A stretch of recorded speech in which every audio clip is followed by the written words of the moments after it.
You're listening to Neurodivergent Mom Life, unfiltered and unstoppable, where we embrace the chaos, celebrate neurodiversity, and empower moms like you to thrive in motherhood as a mom. In this episode, I'll take you through my story, how it all started, the challenges I faced, and how I've learned to thrive. This is the foundation of what we'll be exploring together in this podcast. So let's dive in. Since we're going to do some reintroductions here, I'm your host, Corey, and today we are going to be getting pretty real, raw, and honest. We're going to be diving into the story of a woman who, like many of us, spent years playing the part of the almost perfect Pinterest mom, the master of masking. But beneath that meticulously crafted exterior, there was a storm brewing. So this is a story of self-discovery, of late diagnosis, and ultimately of fierce self-acceptance.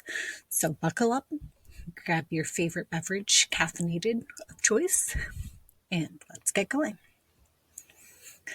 So this episode's guest bio is a roller coaster ride of emotions. We've got the picture perfect mom, the people-pleasing pro, the quote-unquote gifted kid who never quite fit in. Does any of that sound familiar? Yeah, I thought so too. So this mom, we'll just call her Corey because coincidence, that's her name. She spent years contorting herself to fit the mold, sacrificing her authenticity for acceptance.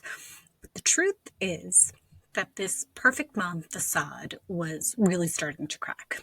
And then the real kicker was witnessing her youngest daughter struggle with the same feelings of isolation and invisibility. So this was the wake-up call that she so desperately needed. This episode is about breaking free from that mask, embracing neurodiversity, and rewriting the narrative for ourselves and our daughters. So let's begin the story, shall we? So yeah, this is my story. I spent years playing the part of the almost perfect Pinterest mom. I was that ambitious woman who juggled everything behind a crafted smile, and there was a whole lot of struggle behind the smile.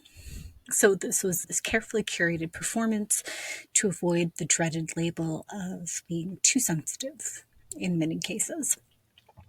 And I want you now to think back to your childhood. Do you remember those childhood afternoons where you spent like glued to the TV cheering on Power Rangers?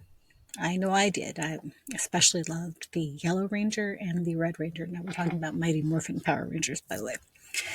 But my real life battles weren't fought in that same spandex, and I certainly didn't have a Megazord. I wish. My battles instead, it was a constant internal struggle to fit in and this never-ending quest for external validation. I was that gifted kid that never felt, quite right, but it was this constant undercurrent of loneliness. School was this minefield of social interactions and constantly trying to control that too sensitive emotional bomb. So looking back, it feels like my entire life has been this kind of bizarre cosplay of quote unquote normalcy. I was the kid who zoned out in math class mostly because I just could not comprehend and understand them. And equations were like a jumbled mess compared to this love and robust and very vivid learning as far as history. And then English was always my strong point. Like I remember in fourth grade when we were doing one of our projects, I had this brilliant idea to do an adaptation of Romeo and Juliet. And I did the script. I helped people with their lines and all that. And yeah, that's what we did for this was fourth grade. We did an adaptation of Romeo and Juliet. And beyond that, it was just, I loved Victorian novels. I loved Jane Austen. I read Wuthering Heights in seventh grade for fun. So I found solace in crafting stories that were far braver than the life I was leading because I could escape to those worlds. And even as an adult, there was still this never-ending quest for external validation. And friendships whether when they were actually good and foundational, that was great. Otherwise, it was like this revolving door. And then my personal relationships ended up being like this really intense connections. And often those intense connections would lead to eventually just emotional, psychological, and mental abuse. So I had that feeling of success, but there was still, it felt like I was playing somebody else's part. I was living somebody else's life. And the truth is, for most of my life, I was a master of this mask, though I didn't know it, what I was doing at the time. And I was this chameleon, constantly shifting to blend in. I was a people pleasing prodigy, and I sacrificed my own authenticity for acceptance from just about anybody. And my empathy, which was the very quality that would draw people to me, became the magnet for the wrong kind of partner. There was emotional abuse, like I said, it was a slow drip that just eroded my self esteem. Anxiety and depression were my constant companions, whispering doubts in my ear as if the relationships weren't doing enough damage. And I was a masterful performer, just playing the part of the happy person, the supportive friend, all the while feeling like a hollow shell. So the turning point, though, came for me when years later I started to see the same struggles in my youngest daughter. And I had this fear that she was going to be inheriting this very legacy of masking and self doubt. And I couldn't, what that was going to be like for her. I didn't want her to have to go through the same things. So I knew at that point it was really time to just take action and do something. But the thought of dismantling this carefully constructed me was absolutely terrifying. It was like staring into a dark abyss, unsure of what might be lurking underneath. Who was I really? Stripped bare of these roles and expectations that I'd taken on for so long. Would anyone really accept the real me? And there was this fear of judgment, of losing everything I built on this foundation of inauthenticity. And it was paralyzing. But then I had this strong, like a slight flicker of hope, I'd say, that maybe, just maybe, beneath that facade, there was someone who was so strong, someone so resilient, and someone who could finally live a life that was true to herself. So this hope, fragile as it was, became the tiny spark that ignited the fire of change, like the hope that sparked the whole rebellion in Star Wars. And I get it too. Like, my story is not unique. This is a narrative shared by countless women, a tapestry woven from threads of success and struggle. We are the high achievers, the ones who seem to have it all together on the outside, but who battle a tumultuous inner storm.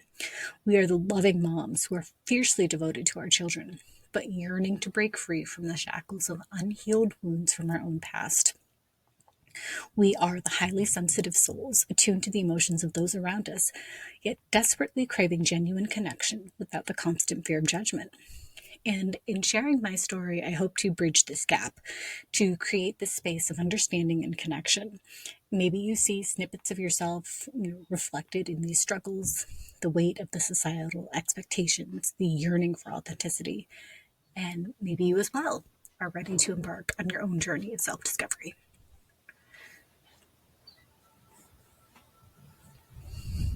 So the self-discovery journey wasn't always easy. So there was the diagnosis, which was just daunting, but I wanted the answers. So finally, after years of searching and self-diagnosing and self-discovery, I sought out my official diagnosis.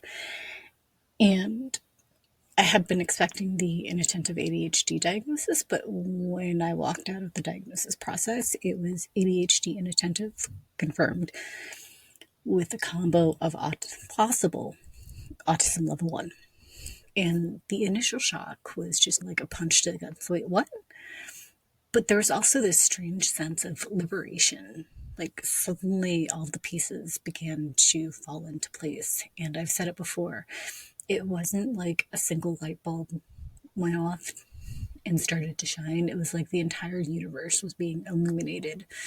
So all of the things that I can look at back on, the quote unquote weird childhood behaviors, the social awkwardness, the constant feeling of being out of sync, it all started to make sense.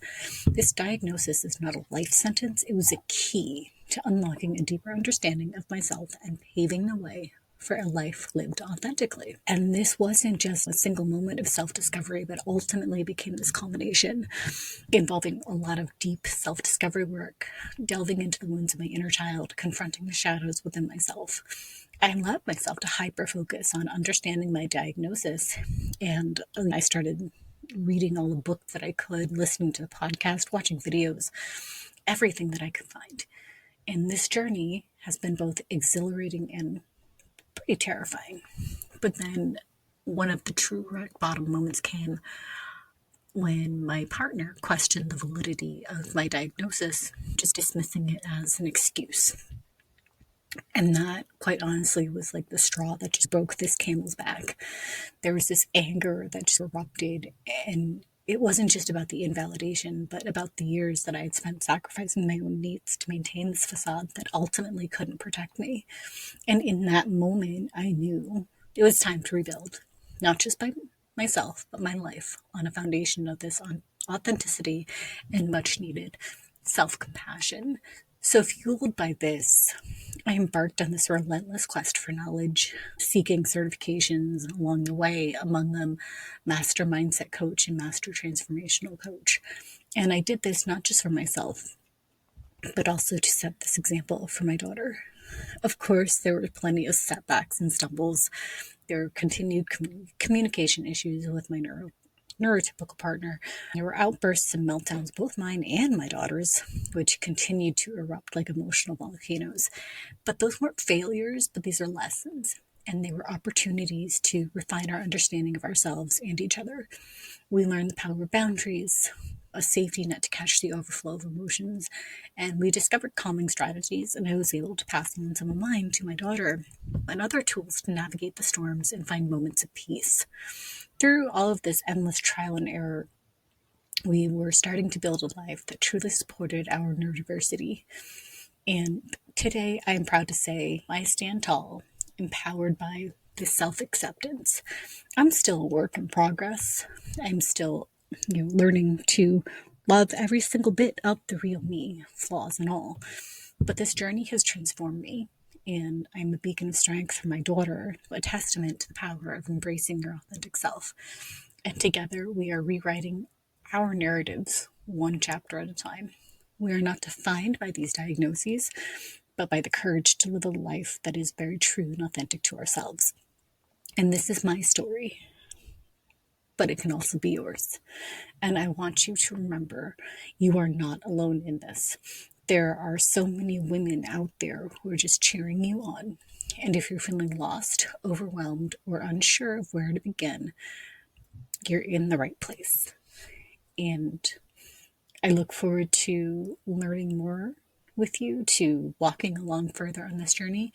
And in the next episode, we're going to talk about and go back into a little bit more of how and why, Corey at Home is evolving into what it's becoming. So I look forward to talking to you again, and I hope you have an amazing rest of your day.